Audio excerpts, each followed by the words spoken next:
모세에게 이르시되 너는 내려가라. 내가 애굽 땅에서 인도하여 낸 내 백성이 부패하였도다.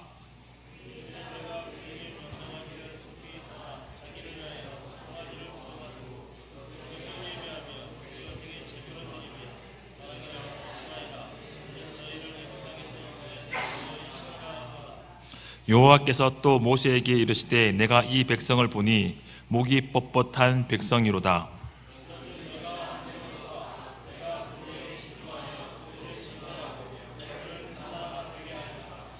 모세가 그의 하나님 여호와께 구하여 이르되 여호와여 어찌하여 그 큰 권능과 강한 손으로 애굽 땅에서 인도하여 내신 주의 백성에게 진노하시나이까.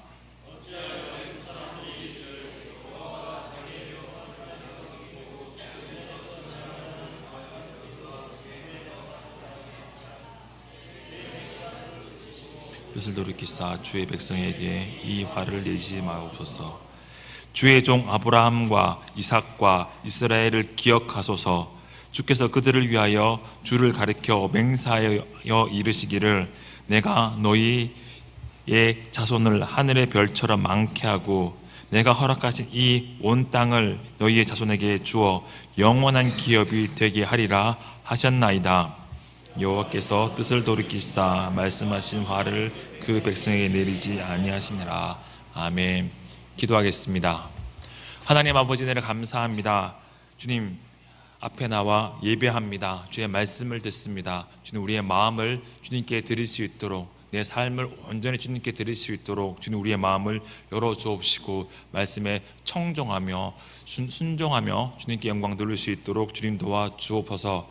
가지고 있는 물질의 일부를 주님께 드렸습니다. 이 물질의 일부를 드리는 것을 통해 우리의 마음을 드리게 하여 주옵시고 우리의 삶을 온전히 주께 드릴 수 있도록 주님 도와주옵소서. 이 물질 쓰이는 곳마다 죽은 자가 살아나는 은혜의 역사 일어날 수 있도록 주님 은혜 내려 주옵소서. 감사드리며 예수님 이름으로 기도합니다. 아멘. 좌우에 계신 분들께 이렇게 인사하도록 하겠습니다. 잘 되고 있습니다. 기도하면 됩니다. 좋은 일이 일어납니다. 한 번 더 인사하겠습니다. 성숙한 청년이 됩시다. 도약하는 청년부가 됩시다.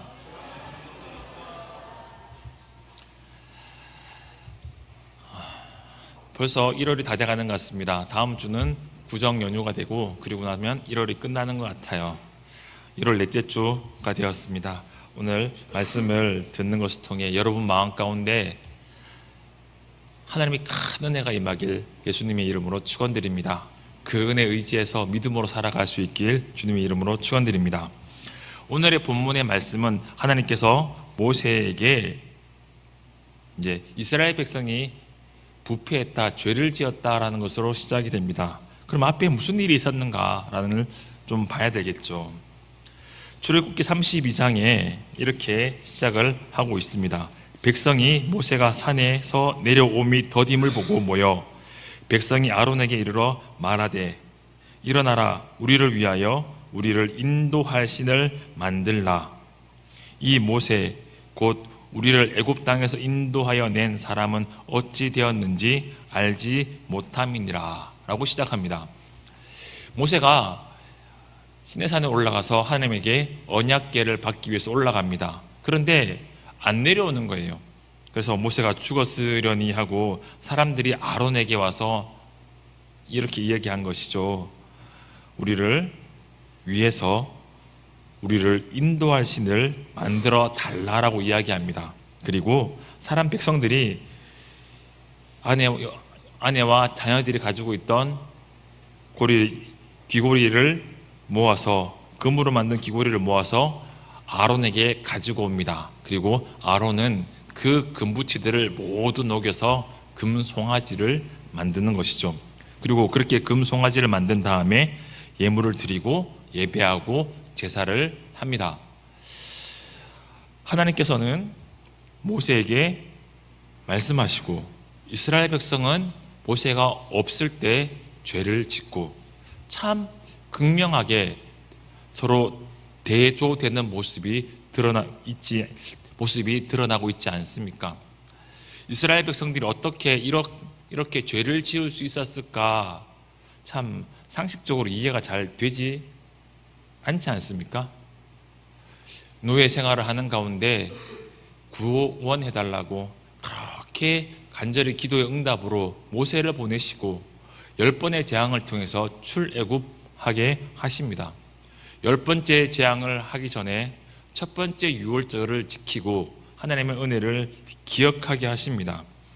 그리고 홍해를 건너게 되죠. 출애굽한 것이 기적입니다. 홍해의 문 앞에 섰을 때 애굽의 군사가 뒤쫓아옵니다. 출애굽했던 것이 기적이기 때문에 그 홍해 앞에 섰을 때 다시 한번 믿음으로 기적을 기대하고 하나님 앞에 기도하면 될 텐데 그들에게는 그런 믿음이 없었습니다. 그들은 원망하고 모세를 원망하고 불평을 하죠. 출애굽기 14장에 이렇게 기록되어 있습니다. 이스라엘 자손이 심히 두려워하여 모세에게 이렇게 말합니다. 애굽에 매장지가 없어서 당신이 우리를 이끌어내어 이 광야에서 죽게 하느냐? 기적은 일어나지 않는다. 출애굽이 기적이었지만 기적은 끝났다. 결국 우리는 광야에서 죽는구나. 모세를 원망을 합니다. 하나님을 원망을 합니다.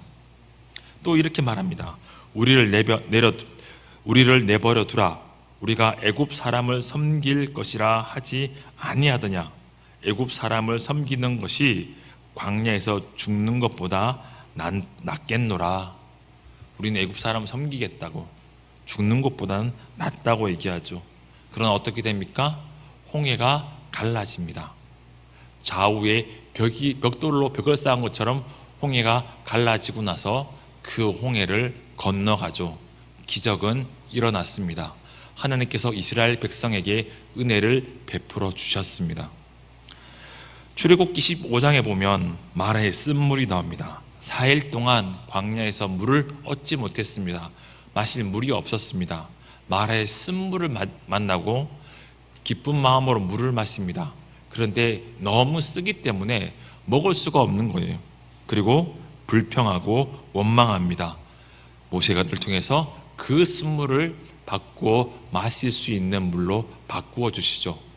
이스라엘 백성들은 기적을 경험하지만 은혜를 경험하지만 그럼에도 불구하고 강구하기 전에 원망하는 것은 그 죄악된 습관은 아직도 버리지 못하고 그대로 그들 삶 가운데 묻어 있습니다. 출애굽기 16장에 보면 만나와 메추라기가 등장합니다. 그런데 그 만나와 메추라기를 주실 때도 이스라엘 백성들은 동일합니다. 출애굽기 16장 3절에 우리가 애굽 땅에서 고기 가마 곁에 앉아 있던 때와 떡을 배불리 먹던 때에 여호와의 손에 죽었더라면 좋았을 것을. 고기를 삶는 가마 옆에서 고기를 야금야금 훔쳐 먹었나 봅니다. 그리고 그곳에서는 떡을 배부르게 먹을 수 있었나 봅니다.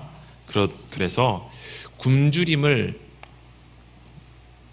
그들의 모습을 보고 또 원망을 하죠.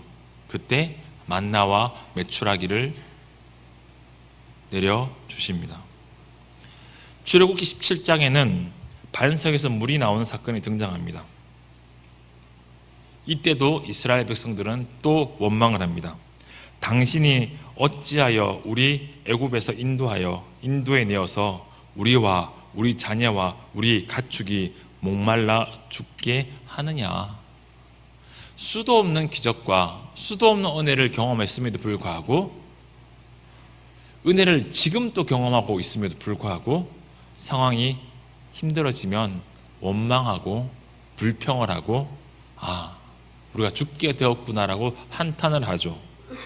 분명히 반석에서 물이 나오는 그날 아침에도 만나와 메추라기가 내렸을 것입니다.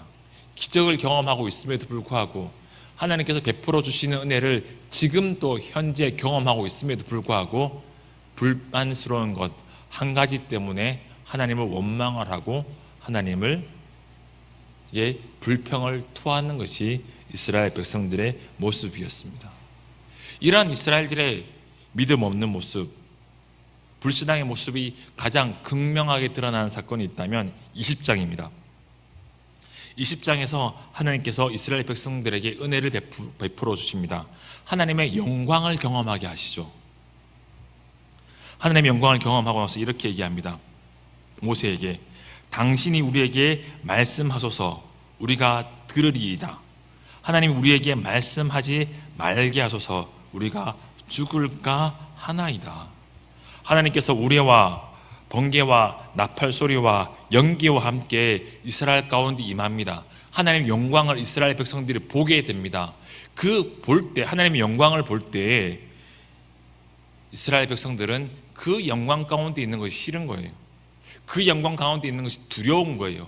그래서 모세에게 우리가 하나님의 영광을 경험하길 원치 않습니다. 모세가 하나님의 영광을 경험하고 하나님께서 모세에게 말씀하시면 그 말씀에 우리가 순종하고 듣겠습니다라고 거짓말을 하고 도망치는 것이죠.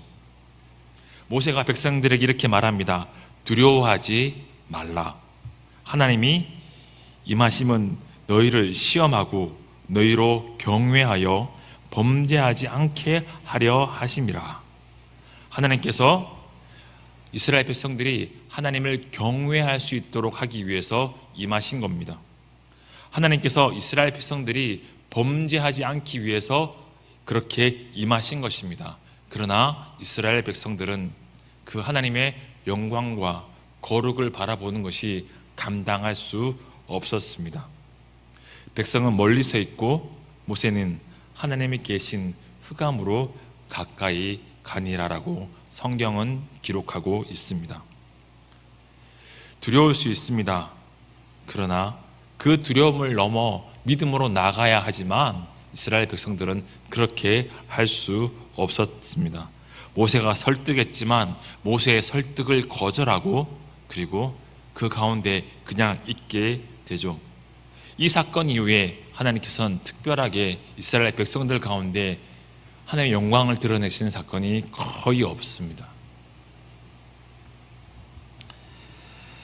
아담이 범죄한 이후 모든 인간은 죄악으로 나아가는 경향성을 가지고 있습니다. 은혜의 체험을 했다고 할지라도 그 은혜의 체험이 곧 내가 거룩해지는 것이 아닙니다. 은혜의 체험을 하면 그 은혜의 체험 때문에 하나님의 거룩과 영광을 바라보고 그 앞으로 나아갈 수 있는 동기부여가 되고 하나님 은혜를 사모하게 되는 것으로 변해갈 수 있습니다.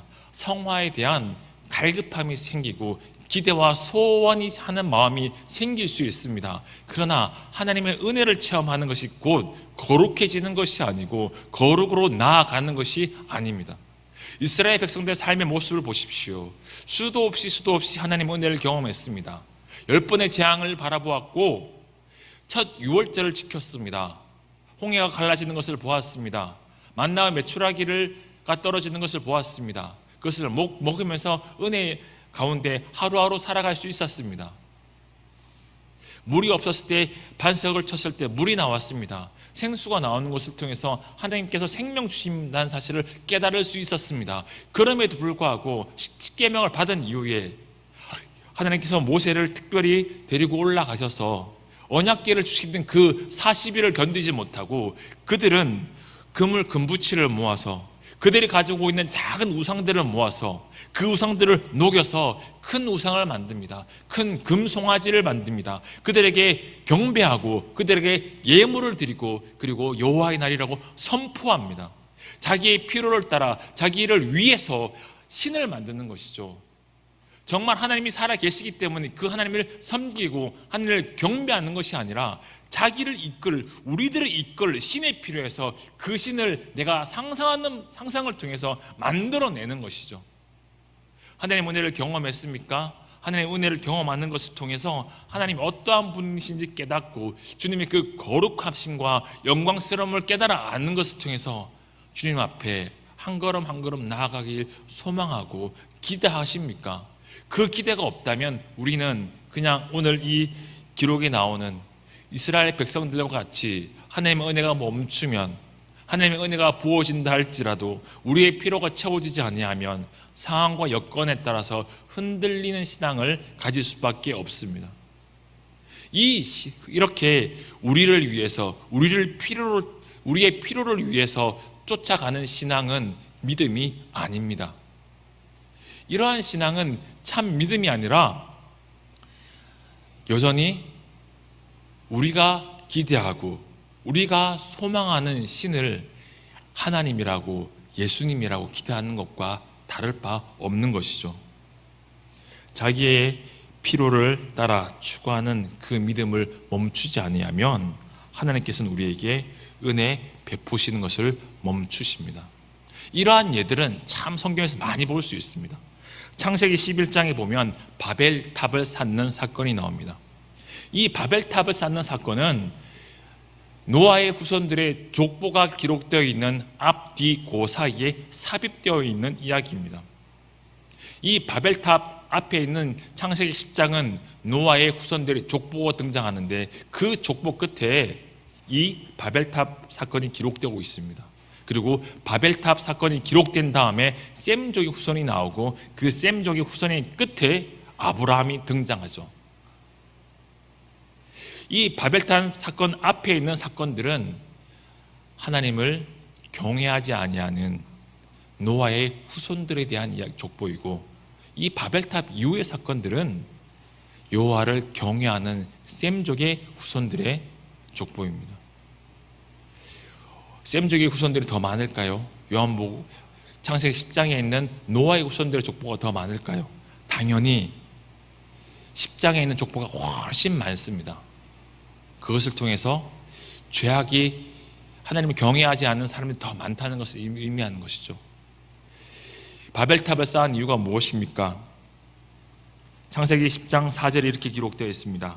또 말하되 자 성읍과 탑을 건설하여 그 탑 꼭대기를 하늘에 닿게 하여 우리 이름을 내고 온 지면에 흩어짐을 면하자 하였더니, 바벨탑을 쌓은 이유는 자기를 드러내기 위해서입니다. 우리를 드러내기 위해서입니다. 우리를 위해서 탑을 쌓는 것입니다. 하나님 없습니다. 하나님 존재하지 않습니다. 그들 마음 가운데는 하나님이 없습니다. 하나님께서 이 바벨탑을 쌓고 있는 곳에 내려오셔서 둘러보시고 한 언어를 쓰고 있다는 사실을 깨닫고 언어를 흩으시고 사람들을 흩어버리십니다. 하나님께서는 그들을 심판하는 것이죠. 자기를 위한, 자기의 필요를 쫓아 신앙생활하는 자에게 하나님께서는 반드시 심판하십니다. 그리고 그 심판의 끝은 불신앙과 범죄로 이어지게 되는 것입니다. 인간 마음 가운데 있는 죄악된 본성, 그 죄악된 본성은 반드시 죄로 향하여 달려가게 만듭니다.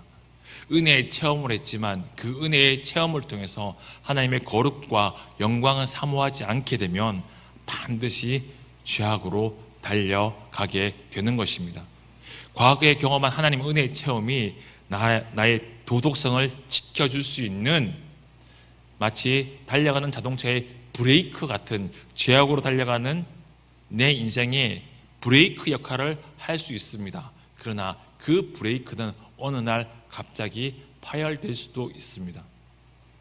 과거에 경험한 하나님의 은혜에 대한 체험 때문에 도덕성을 유지하다가 어느 날 그 브레이크가 파열되면 아주 악한 삶으로 너무나 급속도로 빨리 우리의 인생은 타락할 수 있는 것이죠. 이것이 우리 인간의 본성인 것입니다. 이러한 죄악된 인간의 본성을 버리고 하나님 앞에 나아가기 위해서 우리가 알아야 할 것이 있습니다. 그것은 하나님께서 우리를 심판하시는 분이심을 기억해야 합니다. 우리는 심판이 있다는 사실을 알고 있습니다. 그러나 그 심판이 나에게도 임할 수 있다는 사실을 부인하고 싶어하는 것이죠. 이것이 심판에 대한 인간의 무지의 모습입니다. 출애굽기 32장 10절에 이렇게 기록되어 있습니다. 그런즉 내가 하는 대로 두라. 내가 그들에게 진노하여 그들을 진멸하고 너를 큰 나라 되게 하리라. 이 심판의 출발점은 하나님의 진노에서 출발됩니다. 오늘 말씀에 그들에게 진노하여 그들을 진멸하겠다라고 말씀하십니다.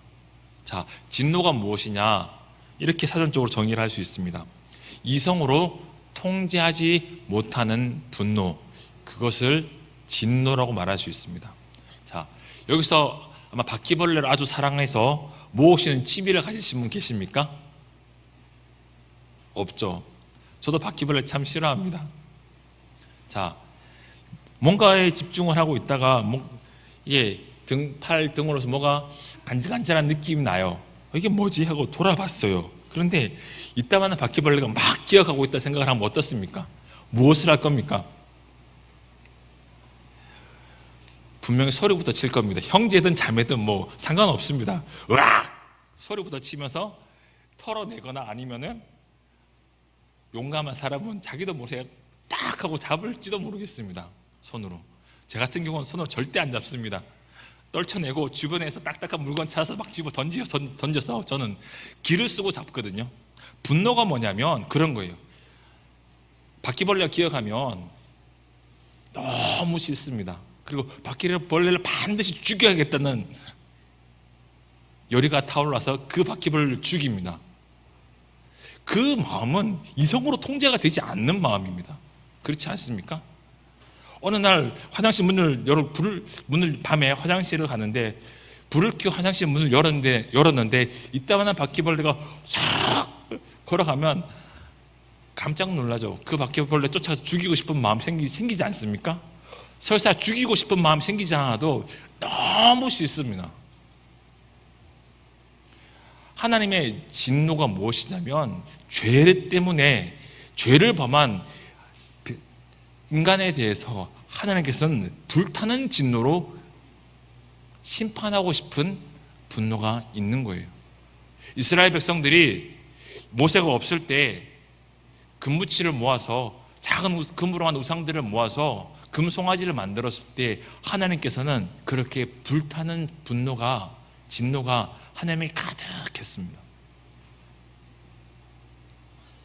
그 진노 끝에 하나님께서는 이스라엘 백성을 진멸하겠다라고 결심하시는 것이죠. 그런데 참 이상하지 않아요? 그런 마음 있으면 모세에게 말씀하시면서 모세에게 말씀 안 하고 그냥 이스라엘 백성 그냥 불 내려서 확 죽여버리면 되잖아요. 근데 하나님 그렇게 안 하시잖아요. 이상하지 않습니까? 이상하지 않아요? 모세는 괜찮고 다른 놈들은 이상하니까 모세는 따로 불러서 시내산에서 이야기하고 있으니까 모세에게 입 딱 다물고 모세와 이야기 끝나기 전에 그냥 불 내려가지고 소돔과 고모라처럼 확 밀어버리면 끝나는 거 아니에요? 그쵸? 하나님께서는 죄악에 대해서 진노하십니다. 그리고 죄악으로 인해서 심판을 하시는 분이십니다. 그런데 하나님의 심판은 하나님의 진노보다 작기 때문에 그렇게 심판하지 아니하시는 거예요. 모세야, 너 어떻게 좀 해봐봐 라고 말씀하시는 거예요. 이스라엘 백성들이 죄를 짓고 있으니까 모세야, 너 어떻게 좀 해봐봐. 내가 이렇게 분노가 맹렬하게 타오르는데 나 좀 어떻게 좀 해봐봐 라고 말씀하시는 걸로 저는 보였습니다.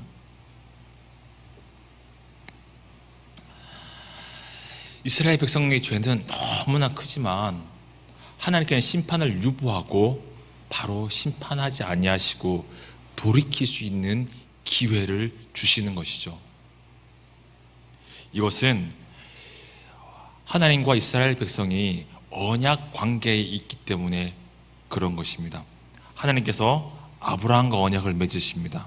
그리고 아브라함과 언약을 맺었고 그 아브라함과 맺은 언약이 이 오늘 모세를 통해서 갱신하는 과정에 있어요. 자, 아브라함과 언약을 맺었고 이스라엘과 다시 이 시내산에서 언약을 맺으려고 하는데 언약의 대표로 이스라엘 백성 중에서 대표로 한 사람을 세우셨습니다. 하나님께서 아브라함을 언약의 대표로 세우셨습니다.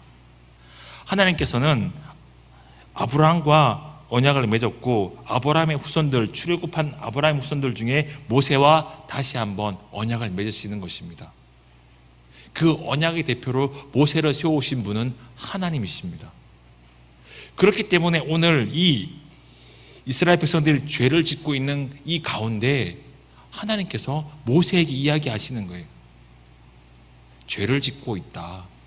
내가 진멸하겠다. 내가 그들을 멸할 테니까 너는 떠나라. 내가 너를 큰 민족 이루게 하겠다. 라는 말씀을 들었을 때 모세는 언약의 대표로 하나님의 이야기합니다. 아브라함과 이삭과 야곱과 언약을 맺은 것을 기억하고 그 언약을 준행하십시오. 하나님의 분노를, 하나님의 진노를 다 경험하면서 과거의 조상 아브라함이 맺은 언약을 이야기하면서 진노를 거두어 달라고 하나님에게 간청하고 기도하고 요청하고 있는 것이죠. 그 이야기를 듣고 하나님은 그 진노를 거두시고 멸절하기를 할 마음을 돌이키십니다. 하나님께서 우리에게 심판하시는 심판은 하나님의 진노보다 작습니다. 왜요? 언약의 대표인 모세가 그 진노를 감당하기 때문입니다. 그리고 그 언약의 대표인 모세가 그 진노를 감당하고 하나님의 마음을 돌이키게 하는 것을 통해서 하나님의 은혜가 하나님의 진노보다 크다는 사실을 말씀하고 있는 거예요.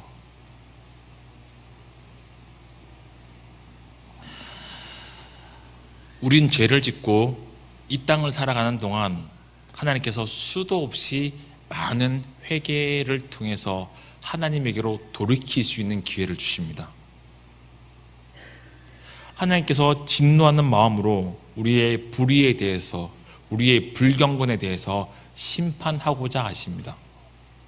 그러나 언약의 대표자이신 둘째 아담 예수 그리스도를 기억하고 돌이킬 때까지 기다리시는 것입니다.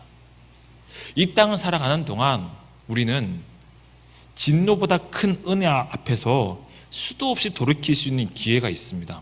그러나 이 땅을 살아가는 동안 하나님에게 돌이키지 못하면 진노보다 큰 심판이 기다리는 것입니다. 예수님께서 십자가에 못 박혀 죽으시는 것을 통해서 우리의 모든 죄를 감당하셨습니다. 예수님께 십자가에 못 박혀 죽으시는 사건은 하나님께서 나에게 부으시는 진노를 십자가에서 감당하시는 사건인 거예요. 저는 아직 인생을 많이 살지 않은 것 같습니다. 그럼에도 불구하고 살아오는 동안 크고 작은 죄를 많이 지었겠죠. 그렇죠? 아마 나름 목사라는 직업으로 살았기 때문에 나름 성경도 많이 읽고 기도도 많이 하면서 살았을 것입니다. 그렇기 때문에 일반적인 사람들보다 죄를 적게 지었을 것이에요. 그렇죠? 그렇지만 내 죄는 하나님이신 예수님이 십자가에 못 박혀 죽지 않고서는 해결할 수 있는 방법이 전혀 없습니다. 사람의 죄는 사람이 해결해야 합니다. 죄 없는 사람이 이 땅에 없습니다. 죄 없는 사람이 필요했습니다. 그래서 하나님께서 사람이 되셨습니다. 그리고 십자가에 못 박혀 죽으셨습니다. 십자가에 못 박혀 죽는 것을 통해서 하나님께서 모든 나의 죄의 저주를, 하나님의 진노를 감당하시죠. 마태복음 27장에 이렇게 기록되어 있습니다. 9시쯤에 예수께서 크게 소리 질러 이르시되 엘리 엘리 라마 사박다니 하시니 이는 곧 나의 하나님 나의 하나님 어찌하여 나를 버리셨나이까 하는 뜻이라. 예수님께 십자가 못 박히셨을 때 하나님의 모든 진노를 받았기 때문에 나의 하나님 어찌하여 나를 버리셨나이까 라고 고통 고통스러워서 소리칠 수밖에 없었습니다. 예수님이 가지고 있는 가장 큰 우리와 다른 특징은 단 한 번도 하나님 아버지와 관계 속에서 교통이 끊어진 적이 없습니다. 하나님과의 교제가 끊어진 적이 없습니다. 그러나 단 한 번 십자가에 못 박힐 때에는 하나님 아버지와 교통할 수 없었습니다. 그것이 예수님에게 가장 큰 어려움이었습니다. 그것이 하나님과의 단절 때문에 영적인 죽음을 경험하는 것이 예수님에게는 가장 큰 고통이었습니다. 그럼에도 불구하고 그 모든 고통을 짊어지시고 십자가에 못 박혀 죽으셨습니다. 무엇 때문이에요? 나란 한 사람 구원하시기 위해서 내가 지금 모든 죄를 그 십자가에서 담당하시면서 하나님의 저주를 받으신 것이죠. 내가 받아야 할 저주를 예수님께서 2000년 전에 십자가에 못 박혀 죽으시면서 받으셨습니다. 그리고 죽으시면서 이렇게 말씀하시죠. 다 이루었다. 나의 영혼을 아버지 손에 부탁하나이다. 예수님께 십자가에서 이루신 것이 무엇입니까? 율법의 모든 요구를 이루어내십니다. 율법의 모든 요구가 무엇입니까? 사람의 힘으로 구원받을 수 없고 사람의 죄를 사람의 힘으로 해결할 수 없다는 사실을 선언하는 것이고, 그 죄를 해결할 수 있는 것은 유일하신 독생자 예수 그리스도께서 영원한 노뱀이 되어 십자가에 못 박혀 죽는 것 이외에는 방법이 없음을 선언하는 것이었습니다. 그리고 그 선언하는 그 십자가의 사건이 나를 구원하시는 하나님의 유일한 방법이신 것이죠. 여러분 한 명 한 명을 구원하시기 위해서 예수님께서 십자가에 못 박혀 몸 찢겨 피 흘리시면서 죽으셨습니다. 그 죽으신 그 은혜는 하나님께서 예수님에게 부으시는 진노보다 더 큰 은혜인 것입니다. 이 땅을 살아가면서 우리는 하나님의 심판을 유보된 채로 수없이 많은 회개와 돌이킬 수 있는 기회 가운데 살아가고 있습니다. 이 땅을 살아가면서 우리는 하나님의 진노보다 작은 심판을, 크고 작은 심판을 경험하면서 하나님의 책망을 경험하면서 하나님 앞에 돌아가는 삶들을 열심히 살아가고 있죠. 이 땅을 살아가는 동안은 하나님의 진노보다 작은 심판을 경험하지만, 이 땅을 살아가는 동안 예수 그리스도를 나의 구주로 믿고 고백하며 십자가 앞에 나를 깨트리지 못하는 자는 죽음 이후에 영원한 심판, 하나님의 진노보다 더 큰 심판이 기다리고 있는 것입니다. 유일한 은혜의 길은 예수 그리스도의 십자가의 길 말고는 없습니다. 예수님께서 이렇게 말씀하십니다. 내가 곧 길이요 진리요 생명이니 나로 말미암지 않고는 아버지께로 올 자가 없느니라. 예수님이 길이십니다. 예수님의 십자가가 길인 것입니다. 예수님의 십자가를 통해서 진리를 드러내시고 우리에게 생명 주시는 것입니다. 히브리서 4장 14절에 이렇게 기록되어 있습니다. 그러므로 우리에게 큰 대제사장이 있으니 성천하신 이 곧 하나님의 아들 예수시라. 우리가 믿는 도리를 굳게 잡을지어다. 우리에게 있는 대제사장은 우리의 연약함을 동정하지 못하실 이가 아니요 모든 일에 우리와 똑같이 시험을 받으신 이로되 죄는 없으시니라. 그러므로 우리는 국률하심을 받고 때를 따라 돕는 은혜를 얻기 위하여 은혜의 보좌 앞에 담대히 나아갈 것이니라. 예수님께서 은혜의 보좌 앞으로 나아갈 수 있도록 십자가에 못 박혀 죽으셨습니다.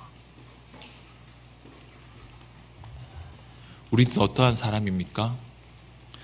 우리는 아무리 선하게 살아도 우리 인간은 죄를 향해 나가는 경향성을 가지고 있습니다. 그리고 은혜의 체험이 곧 나의 거룩함인 줄 알고 착각하며 하나님 앞에 온전히 나가지 못하고 지금 내가 살아가고 있는 지금 현재의 신앙의 모습을 통해서 만족하고 내가 안전하다고 생각하며 그냥 그렇게 하루하루 살아가고 있진 않습니까? 그러나 주님은 거룩으로 주님의 영광으로 우리를 인도하시기 원하시는 분이십니다. 우리의 모든 한계를 깨트리시길 원하시는 분이십니다.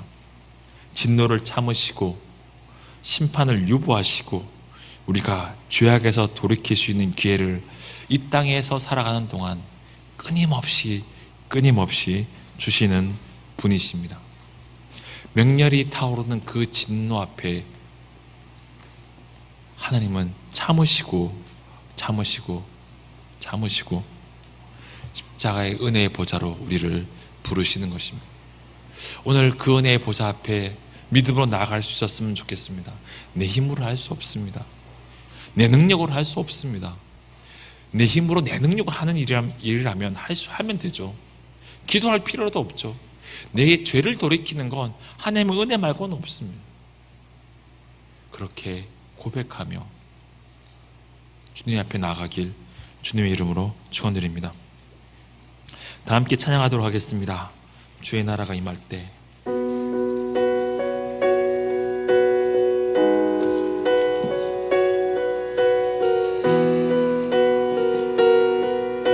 주의 나라가 임할 때, 주의 나라가 임할 때 하나님 임재하실 때 예배가 회복되며 기적을 일어나네. 전능하신 주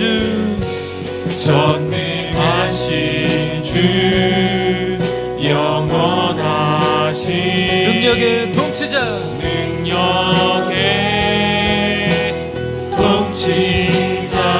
자유가 선포되어 주 백성 돌아오네. 주 백성 돌아오네.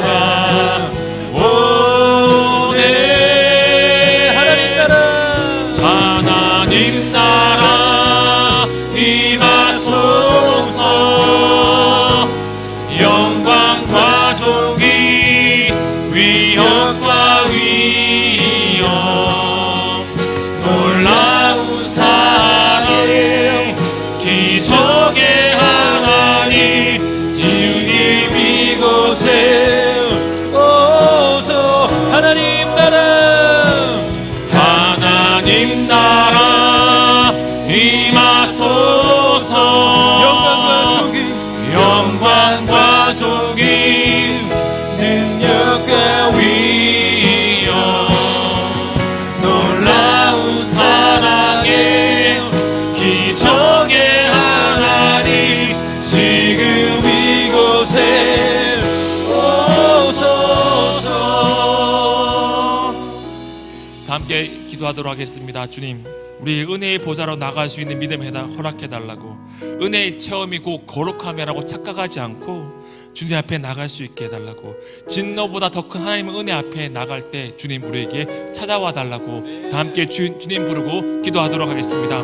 주님, 주여! 하나님 아버지, 네, 감사합니다. 주님, 우리의 보좌 앞에 믿음으로 나갈 수 있도록 주님 도와주시기 원합니다. 은혜의 체험이 곧 거룩함이라 착각하지 않게 하시고 주님, 지금 현재 내가 하나님 은혜의 보좌 앞에 나아갈 수 있도록 주님 도와주시기 원합니다. 예수님께서 몸짓겨 피 흘려 죽으신 그 십자가의 사랑이 나를 구원하시기 위한 그 사랑임을 깨달아 알게 하시고 나를 깨트리며 주님 앞에 나아갈 수 있도록 주님 도와주시기 원하오니 주님 역사하여 주셔서 주님보다 큰 하나님의 은혜 앞에 나가기 원합니다. 주님 십자가 앞에 나가기 원합니다. 믿음의 보좌 앞에 나가기 원합니다. 주님 우리에게 찾아와 주셔서 성령의 마음까지 찾아와 주시기 원합니다. 은혜 풀어주셔서 역사해 주셔서 우리 깨트려 주시기 원합니다. 주님 도와주셔서 아버지 은혜로 주님 앞에 더욱더 나아가기 원합니다. 하나님을 깨달아 알기 원합니다. 주님 앞에 순종하며 살아갈 수 있도록 주님 도와주시기 원하오니 주님 역사해 주셔서 주님 붙잡아 주셔서 아버지 인도해 주시기 원합니다. 주님만 바라볼 수 있도록 주님 도와주옵시고 주님 인도하며 주님 앞에 나아갈 수 있도록 주님 도와주시기 원합니다. 십자가를 경험할 수 있도록 주님 도와주옵소서. 십자가 영광을 경험할 수 있도록 주님 도와주옵소서. 십자가 그 영광 앞에 주님 내가 죄인임을 깨달아 알게 하여 주옵시고 나를 구원하신 주님 그 큰 사랑 그 은혜를 경험할 수 있도록 주님 고백할 수 있도록 주님 역사해 주시옵소서. 내 영계 심령과는 찾아오사 내 나를 깨뜨려 주옵시고 나를 온전케 해주시기 원합니다. 주님 영광으로 사모하며 주님 앞에 나갈 수 있도록 주님 도와주시기 원하오니 주님 역사해 주시옵소서.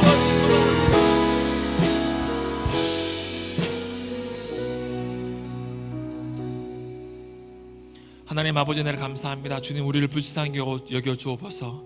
하나님 은혜 앞에 나아갈 수 있도록 주님 도와주시옵소서. 우리 연약한 심령 가운데 찾아오셔서 예수 그리스도만 붙잡을 수 있도록 주님만 의지할 수 있도록 주님 은혜 내려 주옵소서. 이제는 우리 주 예수 그리스도